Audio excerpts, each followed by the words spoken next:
د خوشحال ملي ادبي مکتب.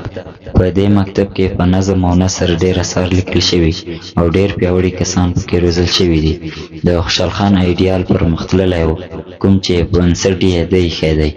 په 11مه هجري پېړۍ کې منځته راغلی او بنسټ ایښودونکی یې د پښتو ژبې پیاوړی شاعر او لیکوال د تورې او قلم خاوند خوشحال خان خټک دی. د نوموړې ادبي لاره د ده زامنو، لمسیانو او نورو پلویانو د زړه په وینه او مینه پاللې او د خوشحال ادبي مکتب یې جوړ کړی دی. په شعر کې د هجري، عبدالقادر خټک، صدرخان خټک، سکندرخان خټک، ګوهر خان او نورو غوندې پیاوړي پهلوانان رامنځته شوي او په ساده نثر کې خوشحال خان خټک، افضل خان، قادرخان او نور خلک پیدا شول او د یو مکتب پیروي یې وکړه. ادبي ځانګړنې: لومړی، د نظم او نثر نیمګړی طرز چې پخوا موجود و په دغه وخت کې اصلاح شو. نثر خوږوالی پیدا کړ او له نیمه منظوم حالت څخه راووت او د محاورې یعنې خبرو اترو شکل یې غوره کړ او نظم هم ساده والي ته مخه کړه. خوشحال خان ویلی دی: که د نظم، که د نثر، که د خط دی، په پښتو ژبه مې حق دی بې حسابه. د خوشحال خټک په ژبه برکت شه چې ویل کړ په پښتو له هره بابه.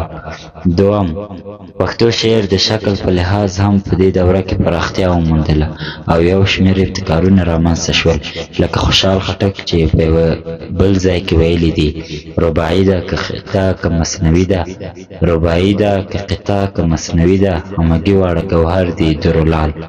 دریم، د مضمون له پلوه هم په دې دوره کې د ژوندانه ټول اړخونه راڅرګند شوي دي. په دې پړاو کې ډېر اثار لیکل شوي دي او د پښتو ادب نړۍ ښه رنګینه شوې ده. خلک یې د اجتماعي او د ژوند له نورو مسایلو سره اشنا کړل چې دلته له ډېرو مسایلو څخه تېرېږو.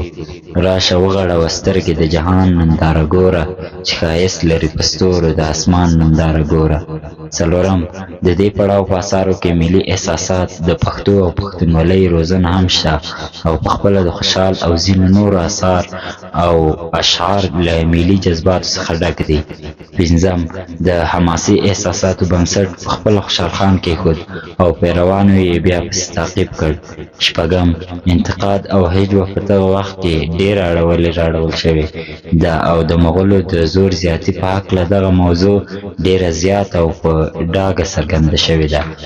اووم، د ادبي ارزښت له پلوه د دې پړاو سبک تر ټولو جامع او ښه دی، په دې معنا چې هم یې د معنا خوا او هم یې ادبي او شعري اړخ پوخ دی.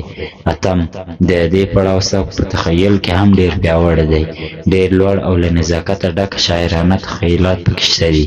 پخپله خوشحال خان ډېر نوي مضامین په تخیل کې راوړي دي او خپل سبک یې د لوړ او ښه نازک تخیل په ګاڼه بشپړ، سمبال او ښکلی کړی دی.